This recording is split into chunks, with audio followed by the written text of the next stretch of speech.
మన భారత రాజ్యాంగమే. చదువుకున్న యువతకి రాజకీయాల్లోకి రావాలని మన ముఖ్యమంత్రి జగన్మోహన్ రెడ్డి గారు కోరిక మేరకు BA LLB చదువుకున్న నేను 3వ వార్డు నుండి నిలబడి నామినేషన్ చేయుచున్నాను. డాక్టర్ BR అంబేద్కర్ గారి ఆలోచన ఆశయ సాధనకు నేను కృషి చేయాలనుకుంటున్నాను. ఇంతవరకు ఎంతమంది పాలకులు వచ్చినా మరుగునీటి రోడ్డు సమస్యలు ప్రస్తుతం అలాగే ఉన్నది.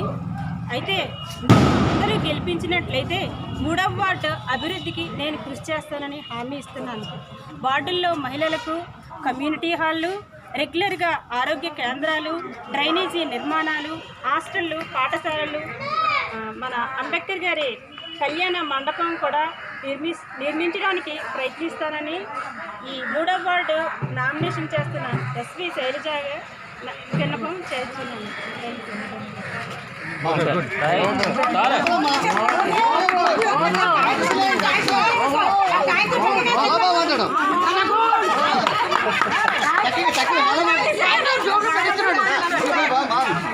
అంటే ఏదైనా